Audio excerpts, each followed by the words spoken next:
박대기 기자의 친절한 경제 시간입니다. 영국 역사상 최장기 군주였던 엘리자베스 2세 여왕이 영면에 들었습니다. 세기의 장례식, 그 이면에 자리한 영국의 현실과 미래, 우리와도 직간접적인 연관이 있을 수밖에 없죠. 자세히 짚어보겠습니다. 자, 박 기자, 오늘 경제적인 측면을 주로 짚어보긴 할 텐데 일단 일부 관련도 있고 영국 그리고 영연방 국가들에 퍼지고 있는 이 군주제 반대 목소리 이것도 좀 짚어봐야겠죠. 네, 그렇습니다.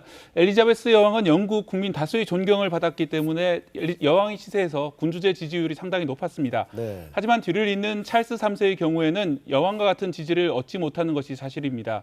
영국에서 최근 이뤄진 여론조사 결과를 보면 군주제를 유지해야 한다는 입장이 67%로 투표로 뽑아야 한다는 20%보다 훨씬 많습니다. 네. 하지만 이 여론조사는 여왕이 숨진 뒤인 지난 13일경에 이루어졌는데 추모 열풍 때문에 과거보다 상당히 좋게 나온 겁니다. 이 찰스 3세가 지금처럼 국민의 마음을 얻지 못한다면 이 같은 여론조사는 다시 뒤집힐 수 있습니다.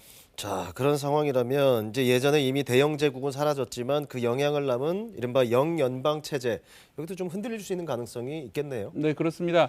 이 영국 왕이 여전히 호주와 캐나다를 비롯한 14개 국가의 원수입니다. 네. 또 영국의 예식민지 55개 나라는 영연방 연합체에 소속돼 있습니다. 하지만 이런 체제가 가능했던 것은 여왕의 높은 인기에 힘입은 바가 있기 때문에 지금처럼 유지할 수 있을지도 찰스 3세가 풀어야 할 숙제입니다. 네. 특히 뉴질랜드 등 일부 국가에서는 군주제를 폐지하고 공화국으로 가자는 일각의 목소리가 나오고 있습니다. 네, 그래서 이번 장례식 그래서 더 결속을 다진다거나 그래서 이제 영국이 이번 장례식에 공을 들였다는 분석도 그래서 나오는 거군요. 네.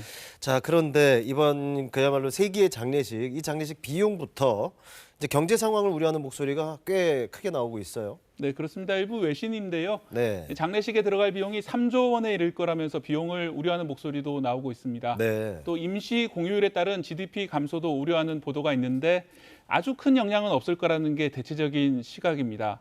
영국 경제의 진짜 문제는 물가입니다. 소비자 물가가 7월에는 전년 대비 10.1%, 지난달에도 9.9% 올랐습니다. 네.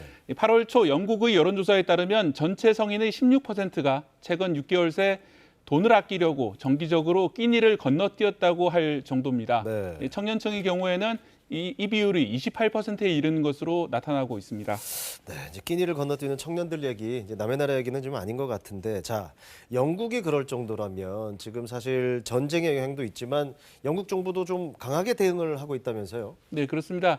최근 집권한 영국의 리즈 트러스 총리는 지난 6일 취임 직후에 가스와 전기요금의 지불액 평균치를 연 2,500파운드로 동결시켰습니다. 네. 우리 돈으로 연간 가스비와 전기요금을 합쳐서 평균적으로 400만 원까지만 내게 하겠다는 겁니다.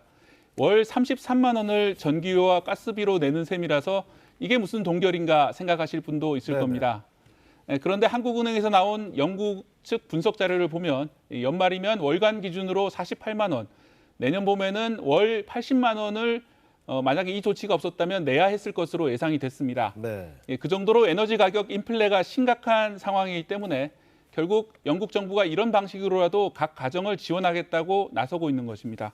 일단 영국하고 우리하고 에너지 요금 부과 체계가 다르다 보니까 동결을 해도 금액 자체는 일단 크게 느껴지네요. 네. 자, 그래도 영국 입장에서는 지금 박 기자 얘기했듯이 에너지 비용이 계속 오를 수밖에 없는 상황에 그렇다면 정부가 그걸 지원하면서 돈을 더 뿌리겠다는 얘기잖아요. 그러면은 또다시 물가에 또 영향을 주는 악순환이 또 생길 것 같은데요. 네, 바로 그 점이 우려되는데요.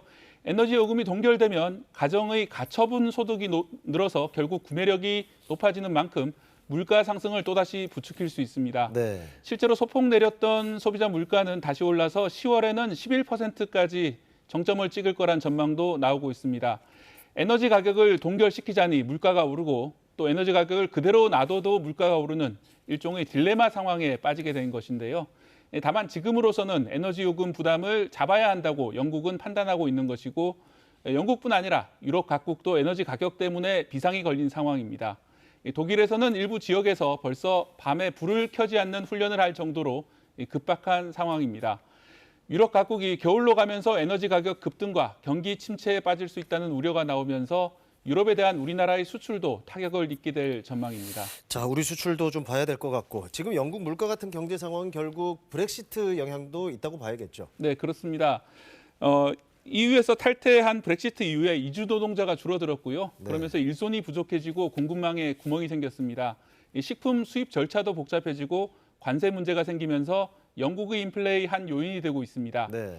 하지만 영국의 올해 경제 성장률이 3.2%로 G7 국가 중에 두 번째로 높을 걸로 IMF가 내다보고 있는데요. 영국도 유전을 가지고 있고 재생에너지 강국이라는 점 등 영국 경제는 한마디로 정의하기 어려운 여러 장단점이 동시에 있는 국가입니다. 네, 알겠습니다. 엘리자베스 2세 여왕 이후 영국 상황 짚어봤습니다. 박대기 기자였습니다.